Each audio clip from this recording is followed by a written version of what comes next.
It's the Linemakers on Sporting News.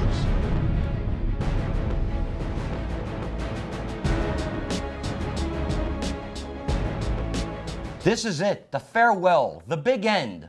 What am I doing with these glasses on? The end of it all, the end of an era, the Big East, the championship. It's ending, Ricky. Well, sort of. Well, that's all I keep hearing is that they ain't playing no more, but you know they're still It'll be playing. a different configuration next year. Big East is still going on. It's still going to be at Madison Square Garden. Thank you, but I keep hearing it's over. They're playing, and it's a great one. It's the best team in the country. It's the Louisville Cardinal. They're going to be about a 3.5 or 4 point favorite against the Syracuse Orangemen. Yeah, and Richie, you know, Syracuse, we're looking at a very familiar story in the Big East. Syracuse wins 3 straight, beats Georgetown, who had beaten them twice and dominated them twice in the regular season, beats them in overtime to get to the final. Very similar to Kemba Walker in Connecticut, very similar to Jerry McNamara in Syracuse 4 or 5 years ago. The Big East tournament and playing the extra game has proved not to be a disadvantage to the teams playing the extra games.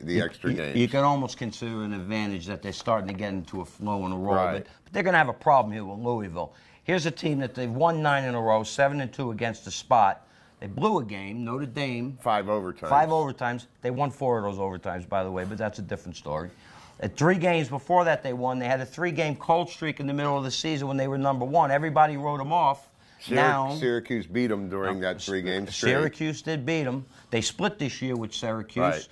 Right. We got a fantastic opportunity, betting opportunity in this game, or is the game a dud and you just got to watch it? You know, it might be a watch only, Rich, but you know, and based on recent history in the last 4 or 5 years, I think you have to look at taking Syracuse plus the points as well as they're playing. James Sutherland just shot the lights out today.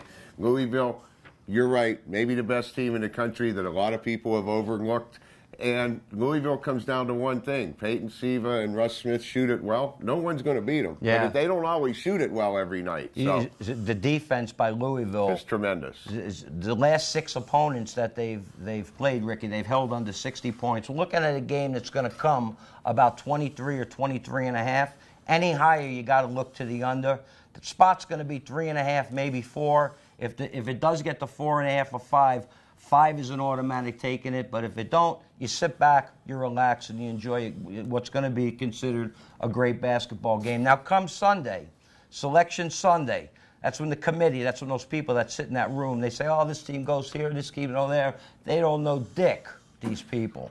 They really, they don't understand the ratings behind the teams, and it's a problem. And what happens is you get 12 seeds, Ricky, that are going to be favorites over 5 teams because they don't know how to match them up. But now tell them. Yeah, but we have our Selection Sunday special on Sunday. First numbers out anywhere. What's the behind-the-scenes atmosphere with the Linemakers and making the numbers, and we'll put our numbers up about an hour after the selection show is over. Probably the first numbers you're going to see anywhere. So looking forward to that. It'll be a lot of fun. Big East Final, Syracuse, Louisville. He's Ricky Herron. I'm Richie B, and we're the Linemakers on SportingNews.com.